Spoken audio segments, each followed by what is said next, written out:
দর্শক ভাইরা দেখতে পাচ্ছেন এই একটা মিস্ত্রি কাম করতেছে, খালি কামচুরা খানা করে কিন্তু হাজিরা কিন্তু দেয় 500, কিন্তু তথাপিও কামচুরা করে। আর এই দেখতেছেন কাঠের কাম আমি নিজে করতেছি। এর লগে আমার একজন প্রিয় ভাই আছে, মুরিদি ভাই, পীর ধরা জাকের ভাই বলেন আপনার খবর কি? ভালোই না? যাই হোক, এটা কিরকম করতেছেন, কি করবেন বস্তুটা দিয়া?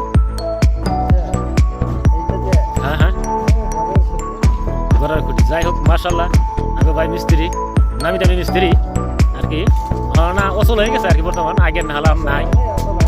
হ্যাঁ, কিন্তু আগে যেরকম একটা হাইবত মিস্ত্রি আছেন ভাই, আমার হাইবত নাই না, কিন্তু পীরের কথা স্মরণ করে প্রতিদিন,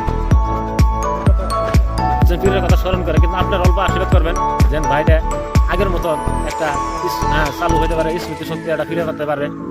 হ্যাঁ, অল্প ভাইয়ের জন্য দোয়া করবেন। ভাইয়ের দেহে দাঁত পড়ে গেছে ভাই, দেহি ভাই একটা গেছে না, 3টে পড়ছে। যাই হোক, কদিন পরে ভাই নাতিন পাবো, নাতিনের দাঁত নিলে এলো। ইতিমধ্যে আঙ্গুর ভাই 3টে দাঁত পড়ছে, 3টে নাতিন পাইছে। যাই হোক, এক নাতিন বিয়ার দিছে, 3 নাতিনরে ভাগাই দিছে। আরো জি কয়টা ওই কয়টা দাঁত দিন না।